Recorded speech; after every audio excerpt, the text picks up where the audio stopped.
looking to connect a region of over 600 cultural bridges between our lands.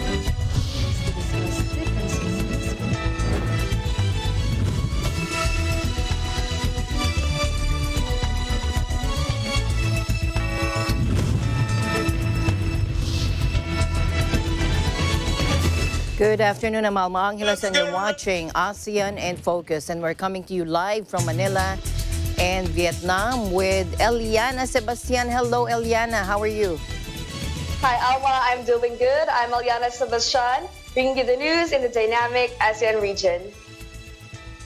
On today's headlines, a 7-magnitude earthquake hit the northern Philippines today, according to the U.S. Geological Survey, with residents in the capital, Manila, reporting that their buildings were shaking. Myanmar's junta lashes out against international condemnation of the country's first use of capital punishment in decades, saying the 4 executed prisoners, 2 of them prominent democracy fighters, deserved many death sentences. And later, vote counting in Papua New Guinea's general elections was extended by a fortnight as violence and destruction disrupted the already month-long poll.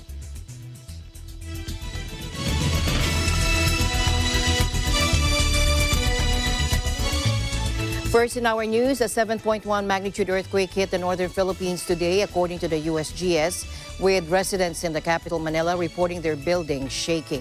The shallow but powerful quake struck the mountainous province of Abra on the main island of Luzon at 8:43 this morning, according to the USGS, after initially measuring the quake at 6.8 magnitude.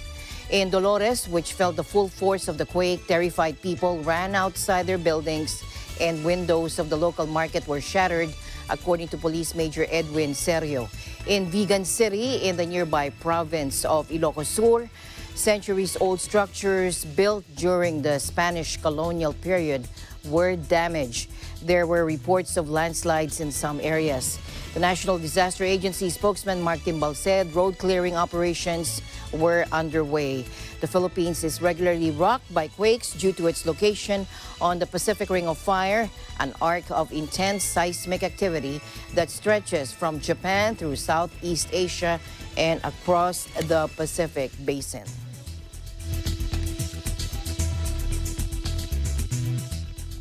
President Ferdinand Marcos Jr., whose family's stronghold is in the north, was expected to visit the affected region as soon as it was safe. His press secretary, Trixie Cruz Angeles, said, let's take a look. We had a 7.3 magnitude earthquake at a little after 9 o'clock. So, your updates. The President is presently coordinating with NDRRMC and the DSWD. He's ordered an immediate dispatch of rescue and relief teams to Abra. The President is also coordinating with the local officials there and all agencies involved in disaster preparation and relief. Equipment for use, all of these have been ordered dispatched by the President.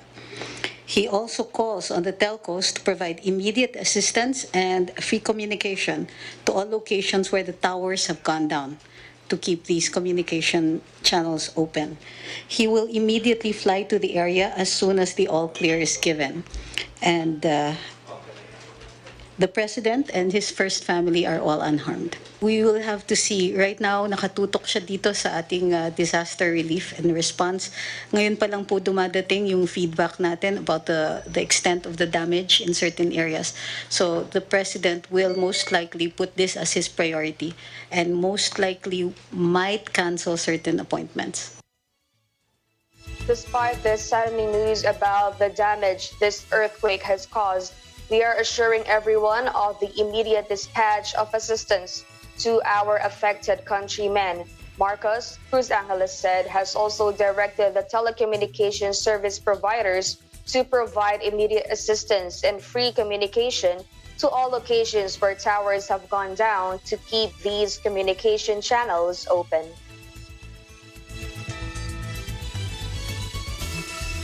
And today we are honored to have again our Suki in the show, His Excellency Ambassador Charles C. Jose, the Philippine Ambassador to Malaysia. Magandang hapon po, Ambassador. Ay, magandang hapon po sa inyo at sa lahat po ng mga inyong taga-pakinig at taga-subaybay. Kumusta na po kayo, Mr. Ambassador? Mabuti Na-miss naman po kami namin dito. kayo. Mabuti naman po, pati yung mga kasama ko dito sa embassy sa Kuala Lumpur. Mabuti naman po kami lahat. Ayan. Alam po natin na nagbubukas na ang mga ekonomiya na sa buong mundo, halos lahat po ay we are all opening up our economy. Diyan po ba sa Malaysia, can you give us a situationer? Kumusta na po dyan? Ano po ba ang kalagayan ngayon dyan? Dito po sa Malaysia, no, nag-resume na po lahat ang economic and social activities. Wala na po masyadong restrictions. Lahat po na-lift na o na-ease na. No?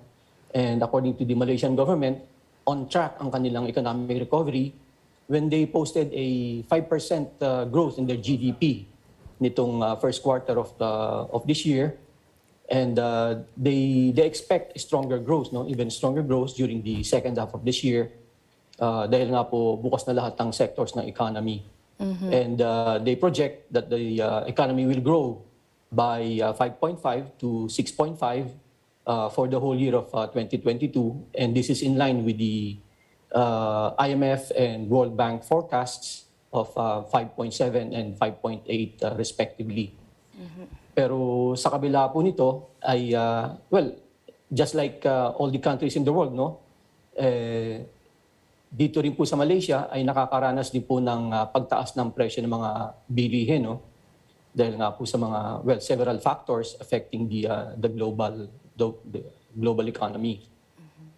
Pero ang primary measure ng Malaysia to address this inflation issue and to ease the pressure sa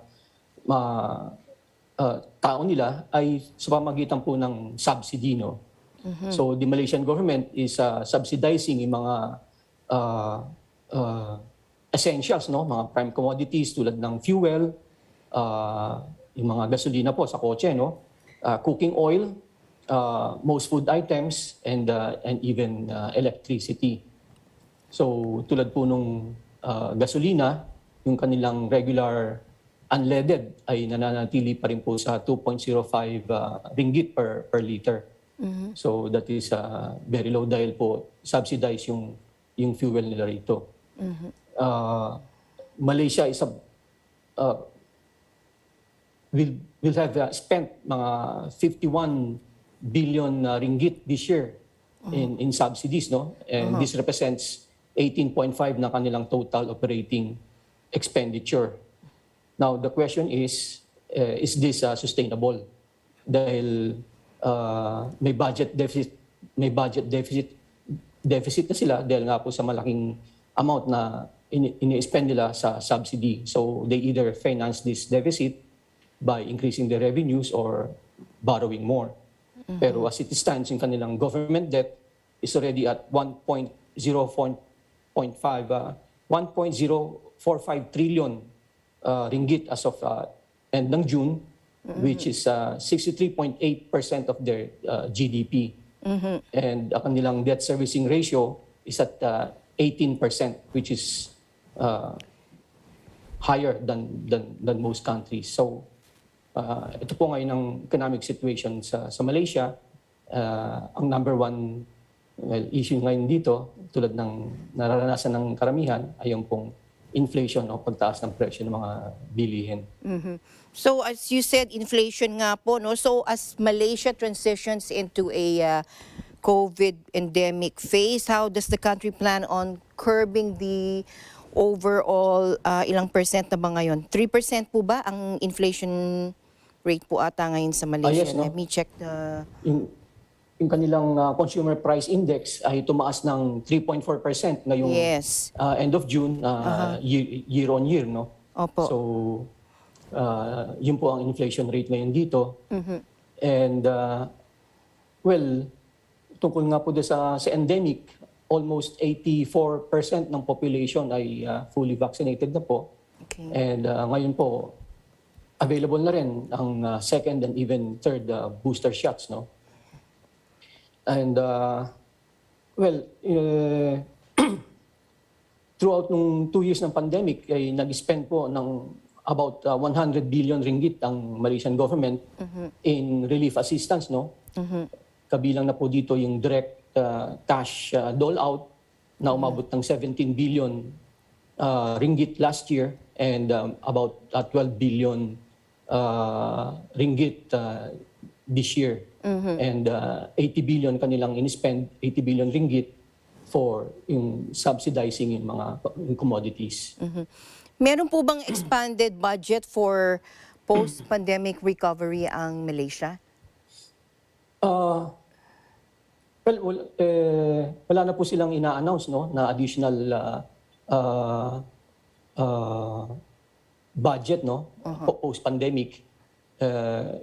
Patuloy lang po yung mga subsidy na ina-announce nila.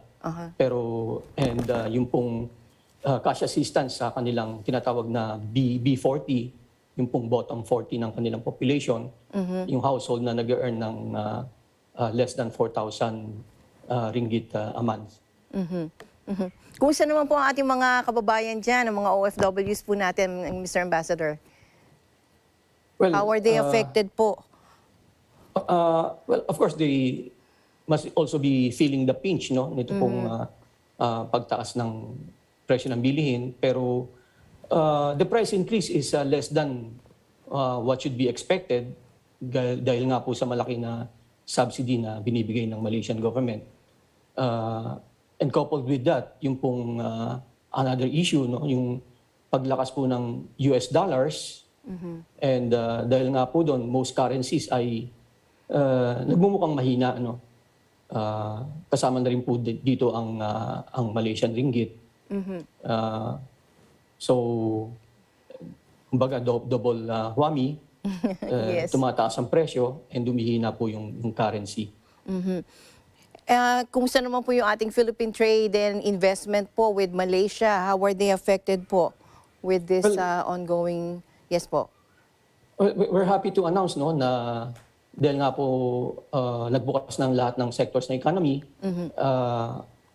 ang ating embassy, no, we were able to conduct after 2 years, no, for the first time after 2 years, ito pong in-person na investment forum nito pong May. And marami pong umattend from different sectors ng Malaysian economy. And malakas pa rin po ang interest ng companies dito to invest in the Philippines, especially those in manufacturing na labor-intensive po ang kanilang business.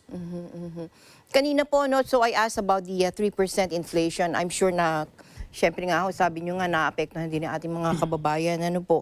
Now, with much of the increase largely driven by higher food prices, ano po, sabi nyo nga, nangyayari sa buong mundo. Will Malaysia also resort to price control measures? May time na nag-announce ang Malaysian government na i-stop nila ang subsidy and wala na pong price control, pero hindi po ito naging maganda ang reception dito. So I think they will continue with the price control, especially ng mga prime commodities. For example, chicken, which is the most consumed food item dito po sa Malaysia. And dahil po sa supply ay nagkaroon po ng ban ng pag-export ng kanilang chicken. Yes. Is the ban still on or wala na po? Ito pong ban na to, yung papuntang medyo nagreklamo nga po ang Singapore, ano po. Pero is it still in place po yung ban ng chicken or nag-ease na po yata?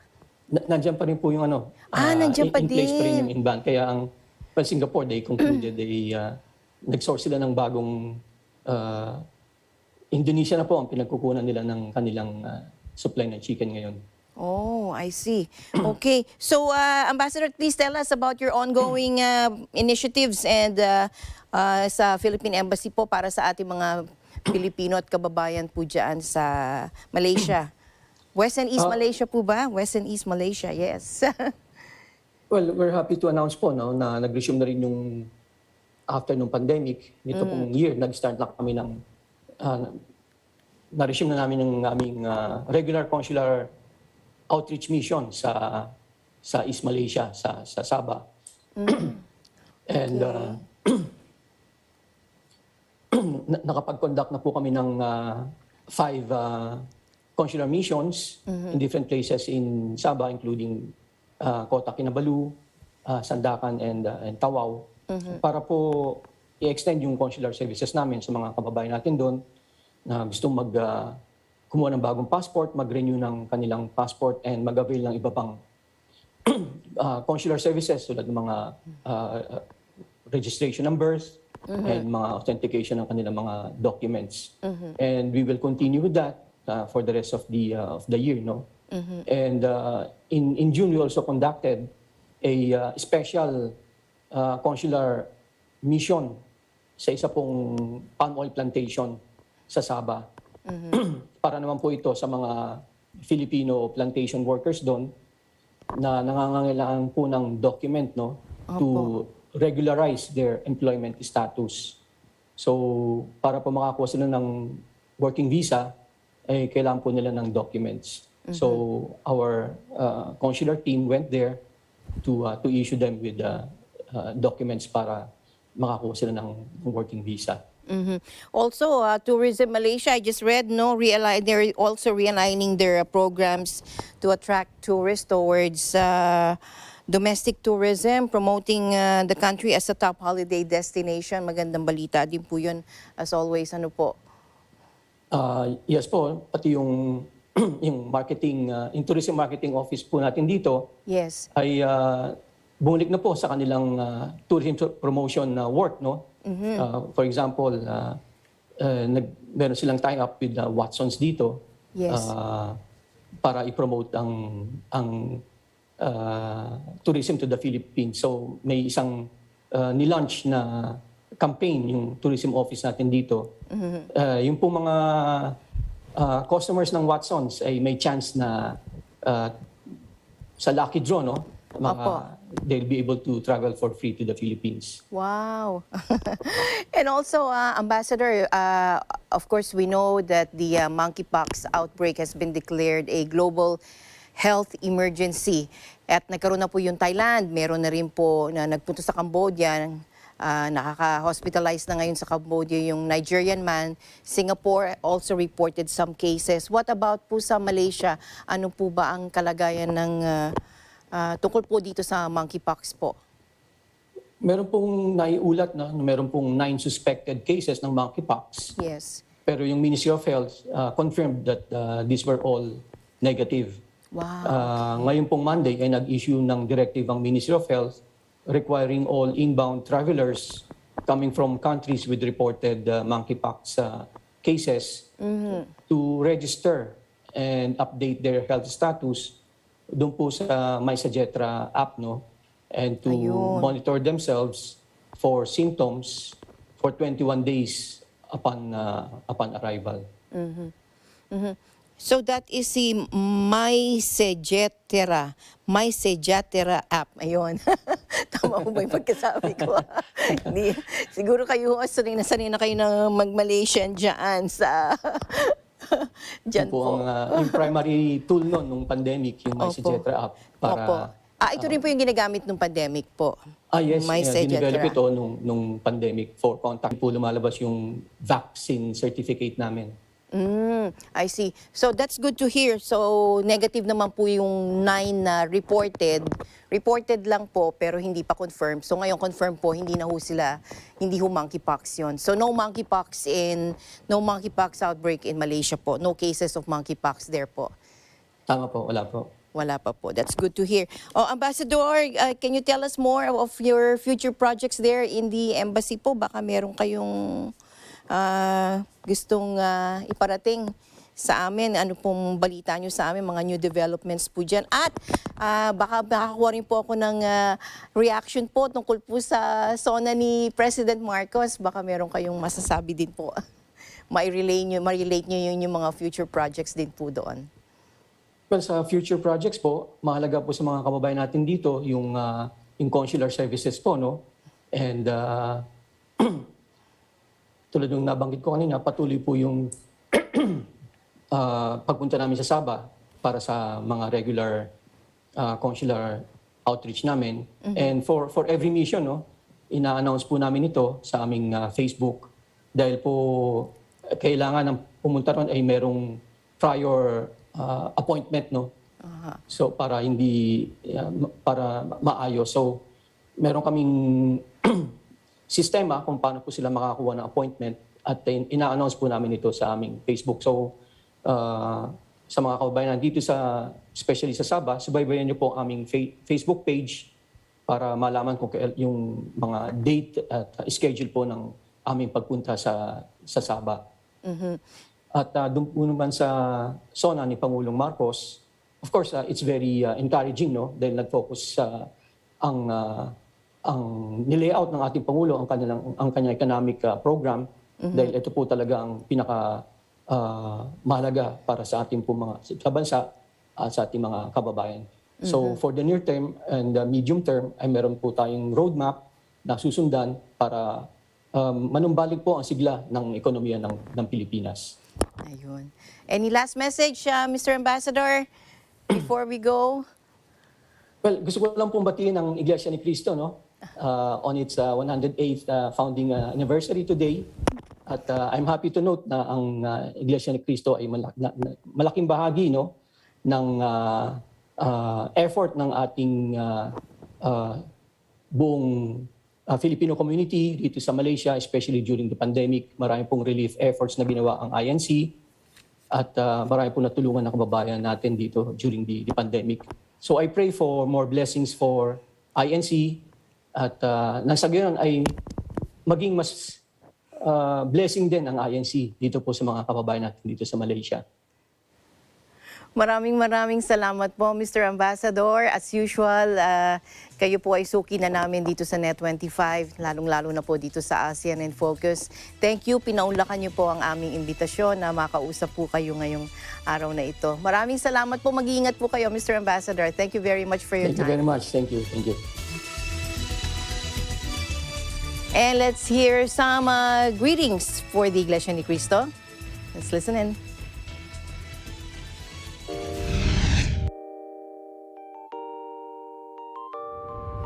Good day. I am Eric Arribas, Consul General at the Philippine Embassy in Washington, D.C. On behalf of Ambassador Jose Manuel Romualdez and the other officers and staff of the Philippine Embassy here in Washington, D.C., I'd like to congratulate the Church of Christ on its 108th anniversary. May you continue with all of your humanitarian activities with success, not only to the Filipino community, but to the other communities that you serve worldwide. Congratulations once again at mabuhay po kayo. I would like to greet the Iglesia ni Cristo or Church of Christ the happy 108th anniversary. May God continue to bless the church and its people.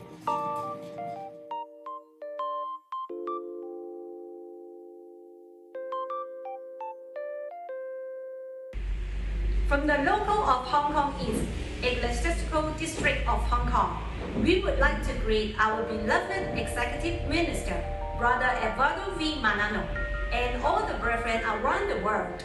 A happy 108th anniversary po!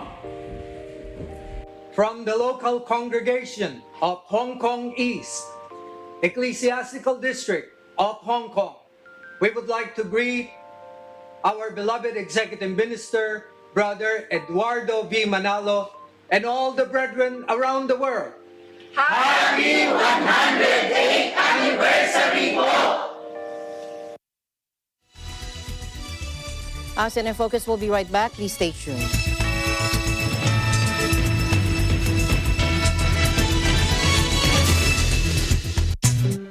Alam namin ang iyong pagsisikap. Dama namin ang iyong mga sakripisyo. Kita namin ang pagharap mo sa bawat pagsubok. Kaya sa kabila ng mga hamon ng buhay, nandito kami para umalalay. Kasi katulad mo, gusto rin namin ang magandang bukas para sa kanya. Hatid namin ang dekalidad na edukasyon at makabagong pasilidad sa abot kayang halaga. Kaya huwag ka na mangamba, sasamahan ka namin tuparin ang mga pangarap niya.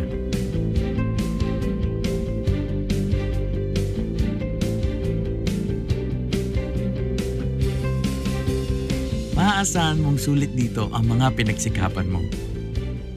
Sa aming mga makabagong pasilidad at sistema ng edukasyon. Mailalabas natin ang aking talino at mga kakayahan niya. Kahit sa munting halaga, makakasiguro ka na makakasabay siya sa mabilis na pag-ikot ng mundo.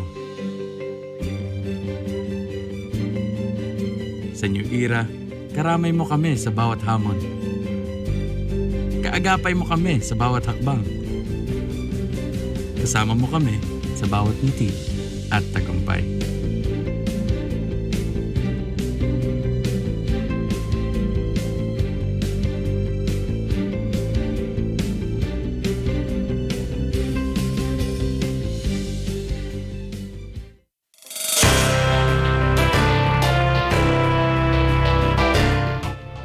Ating ginagalang na tagapamahalang pangkalahatan ng Iglesia ni Cristo, ka Eduardo Manalo, 10 ng buong pamunuan at mga kasapi ng Iglesia.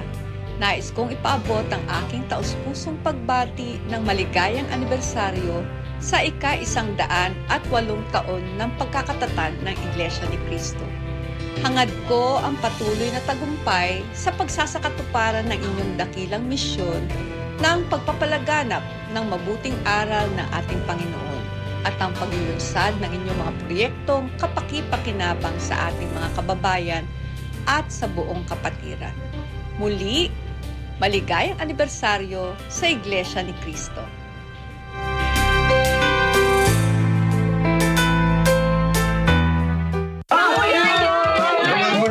Ito pong si Alin nagnakaw dito sa resort. Eh wala ba sa inyong naka-witness? Tama na muna nga. Ayoko nga sumama kasi ako na naman ang magbibigay nyo ng gamit nyo. Hindi na. Kasi ikaw na yung magsasagwan. Sira yung motor ng bangka. Bilis! Tara! Ilalagay ko itong mga bolang ito dito sa beach. Tapos hahanapin ninyo. Okay! Okay!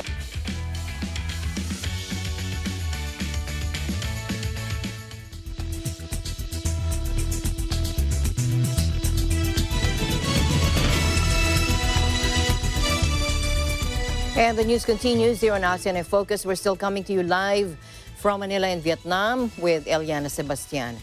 Myanmar's junta lashed out against international condemnation of the country's first use of capital punishment in decades. They said the 4 executed prisoners, 2 of them prominent democracy fighters, deserved many death sentences. Let's listen in.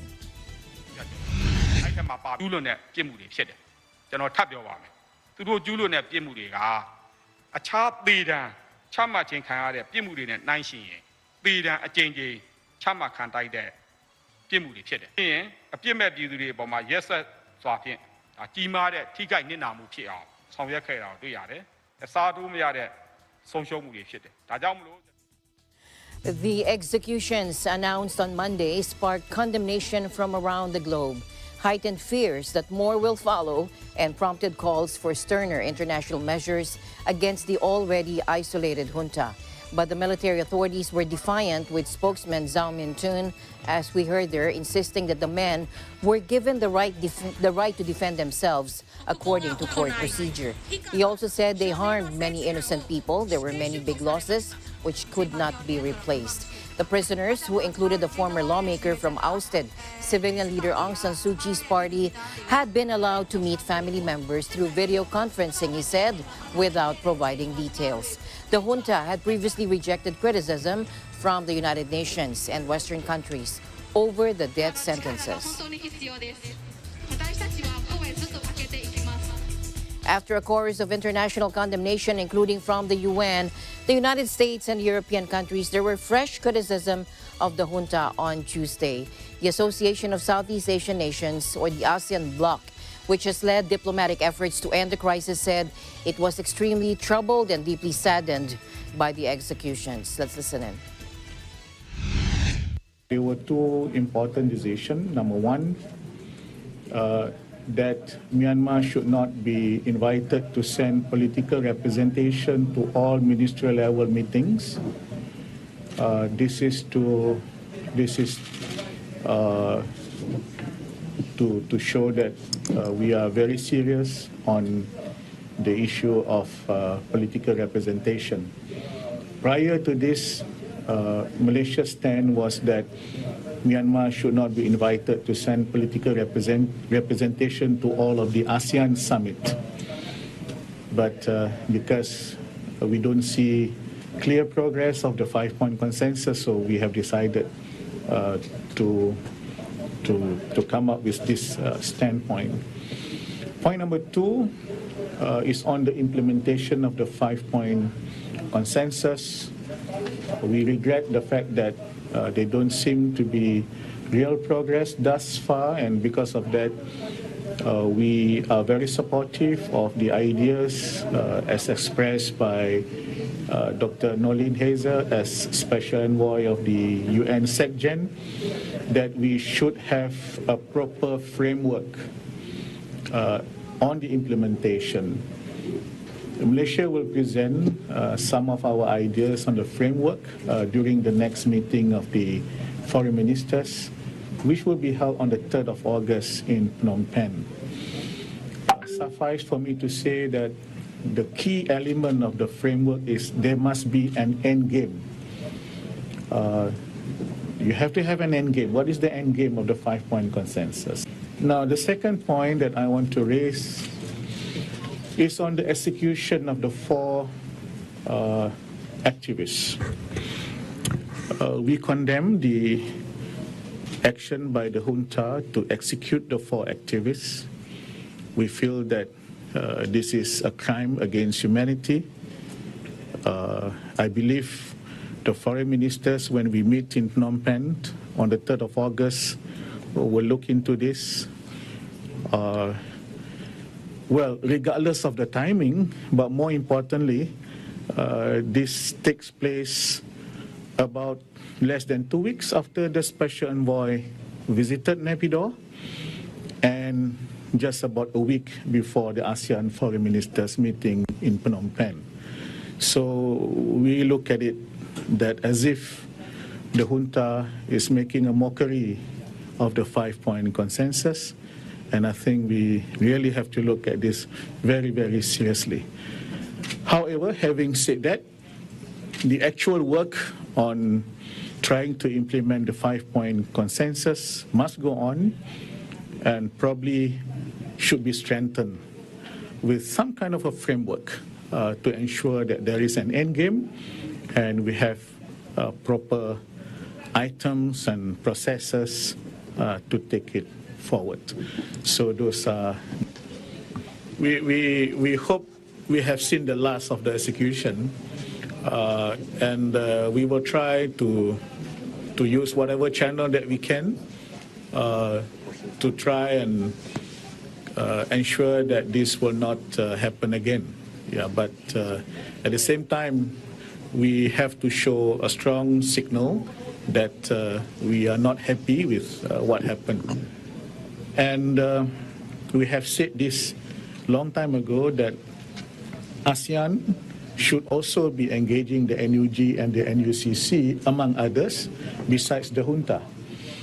But now I think it is even more pressing that we should meet the NUG and the NUCC and probably other stakeholders too. We need to expedite the meeting, and we should inform the public as and when we have the meeting. We understand that some discussions may not be conducive to be shared with everyone, but at least there is some progress as to the stakeholders that we are meeting. Myanmar's execution of 4 prisoners, including a former member of Aung San Suu Kyi's party, is highly reprehensible, according to the chair of a regional bloc leading diplomatic efforts to resolve the post-coup crisis. Cambodia, which currently heads the ASEAN, said the bloc was extremely troubled and deeply saddened by the executions, Myanmar's first in decades. In a statement issued on Tuesday, it also accused the junta of a gross lack of will to engage with ASEAN's efforts to facilitate dialogue between the military and its opponents. The statement also noted the executions had taken place despite the personal appeal of Cambodian Prime Minister Hun Sen to halt the proceedings. The 10-nation bloc, of which Myanmar is a member, has led diplomatic efforts to end the chaos unleashed by last year's putsch. In April 2021, it reached a 5-point consensus with the junta, which calls for cessation of violence and constructive dialogue. But violence has continued, with anti-junta groups clashing regularly with the military, which is accused of torching villages. Hundreds of people staged a noisy protest outside the Myanmar embassy in Bangkok.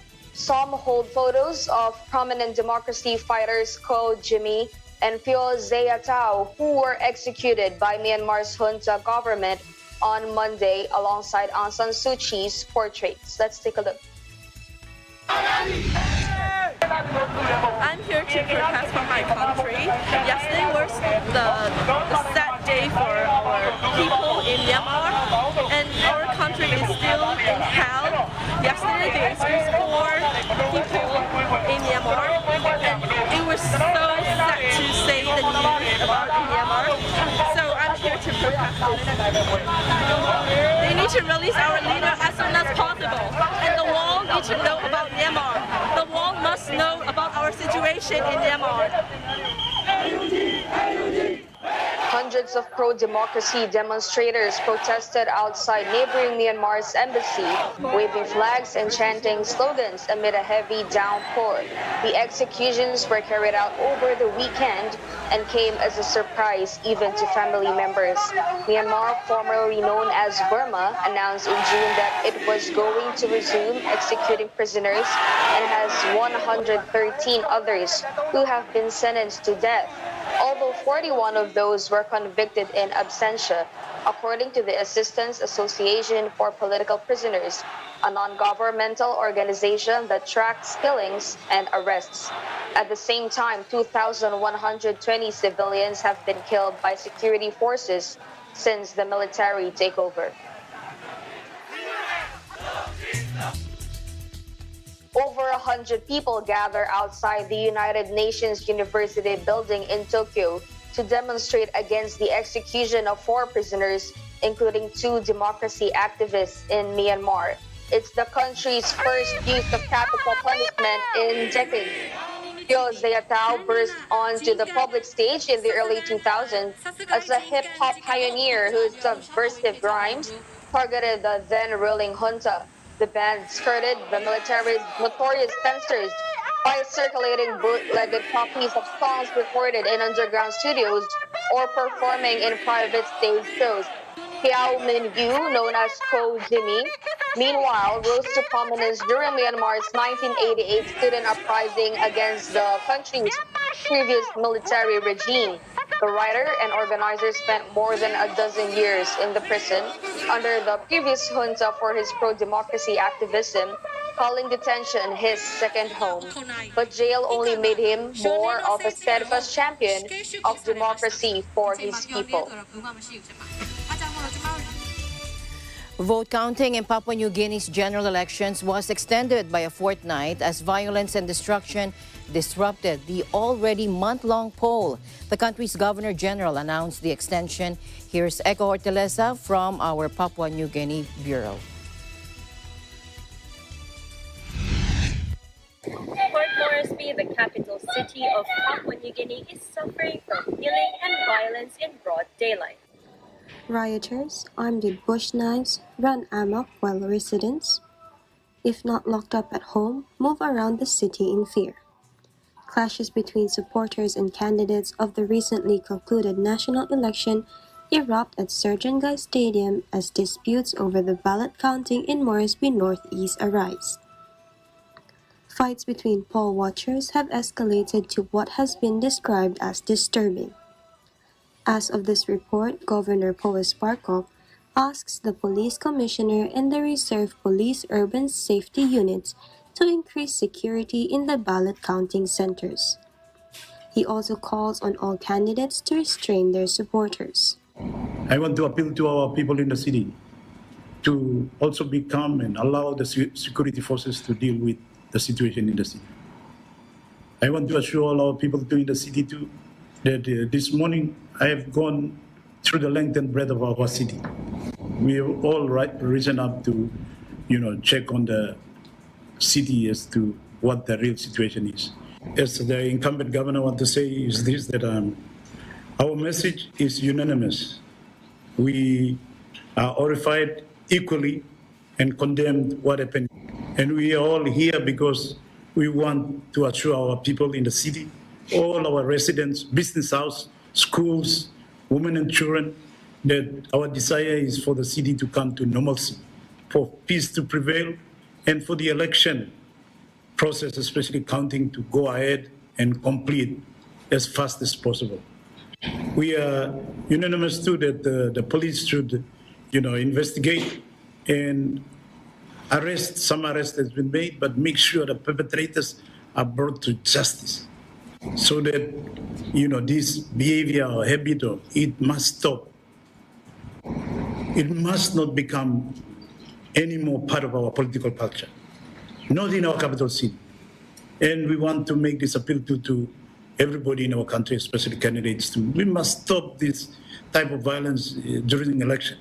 All makeshift shelters outside the counting areas used by the scrutineers are advised to be demolished. National Electoral Commissioner Simon Sinai says these chaotic moves are intentional to delay the counting process and proclamation of winners. Echo Hortaleza Quinola, Port Moresby, Papua New Guinea, Eagle News. We live in extraordinary times. Meanwhile, Chinese President Xi Jinping received his Indonesian counterpart, President Joko Widodo, in Beijing at Diaoyu State Guest House. Widodo is the first foreign head of state to visit China since the Beijing Winter Olympics. According to the Antara news agency, the Indonesian President, Joko Widodo, or called Jokowi for short, has extended an invitation to Chinese President Xi Jinping to attend the G20 summit, which is scheduled to be held in Bali in November this year. President Xi expressed his gratitude for the invitation and said he hoped the G20 summit will run smoothly. President Xi lauded Indonesia's participation in the forum of 5 developing countries, namely Brazil, Russia, India, China, and South Africa, the BRICS Plus, under the leadership of BRICS members. China welcomes Indonesia's preparedness to cooperate with BRICS in the future. President Xi was quoted as saying by the Chinese Ministry of Foreign Affairs. So far, he has not responded to the invitation to the G20 summit, although he received the invite some time ago. Prior to his meeting with President Xi at the Diaoyu State Guest House, President Widodo met with Chinese Prime Minister Li Keqiang at the same venue.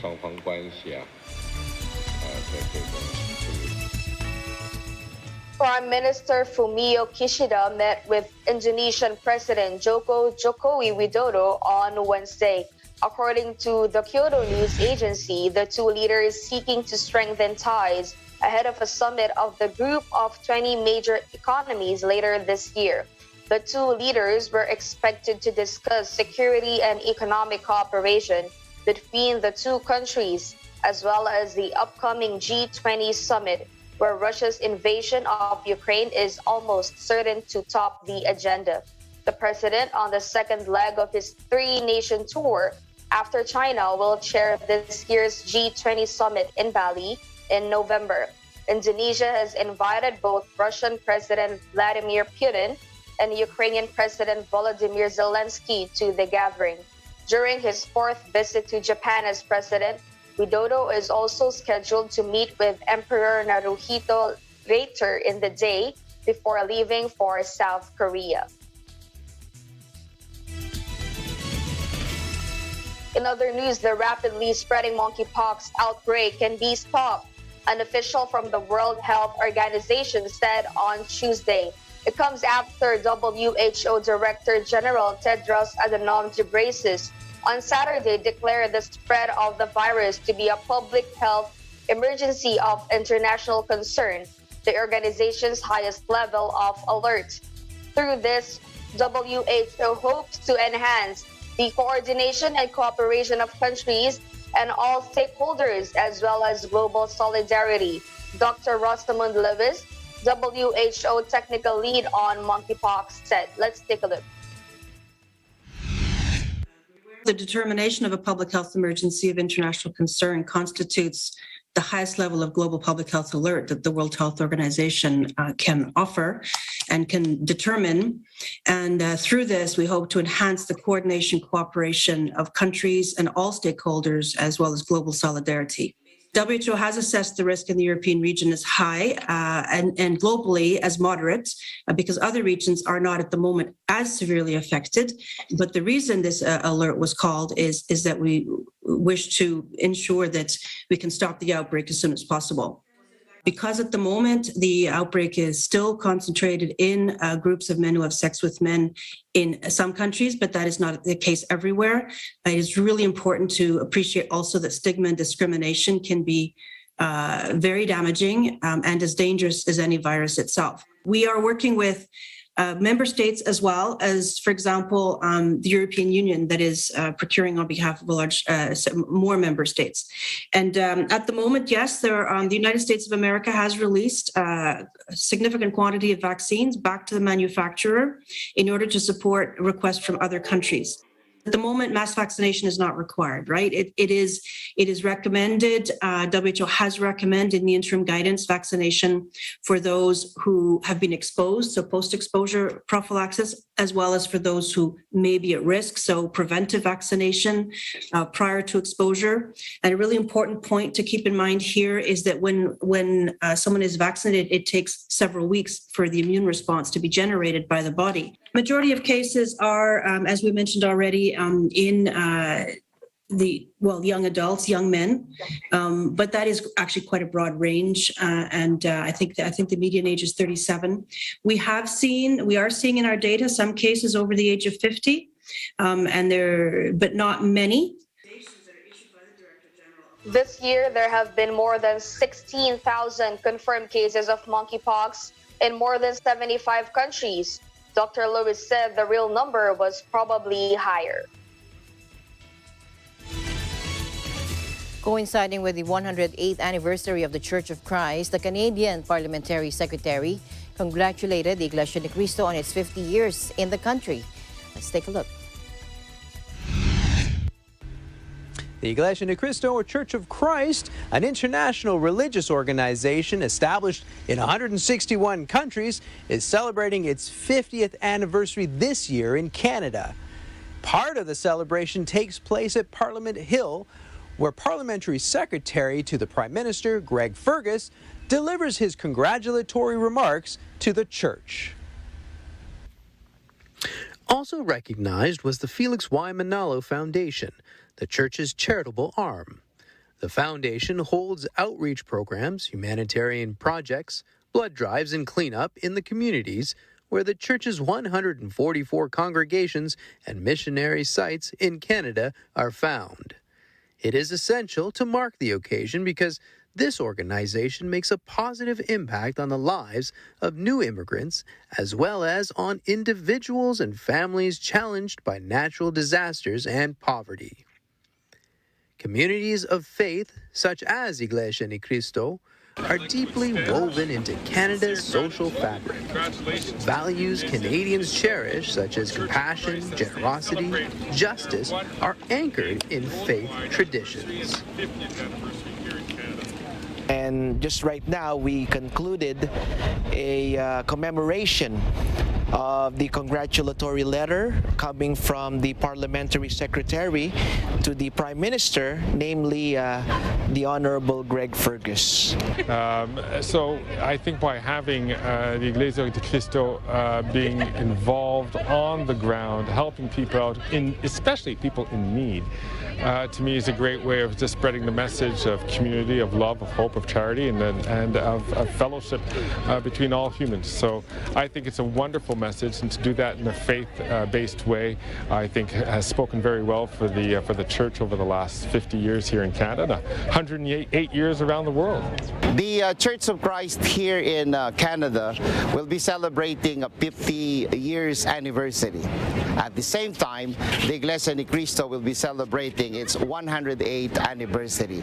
So these recognition coming from the Parliament itself and coming from the Prime Minister of Canada, Justin Trudeau, is really a very important message to the members of the Iglesia ni Cristo.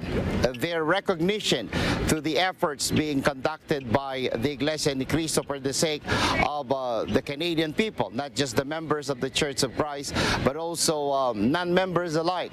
I guess if I were to give a message, I'm not certain if I could improve on a message especially to Brother Eduardo Manalo, and the work that he has been doing and coordinating along with the thousands upon thousands of the church members and the communities around the world and across our great country.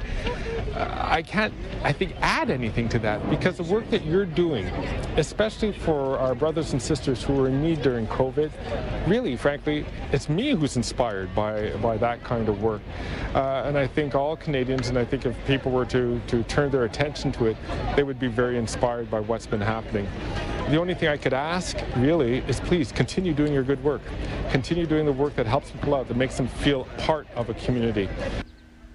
It is but appropriate on its 50th anniversary here in Canada that the Iglesia ni Cristo is recognized and congratulated for its dedication to service.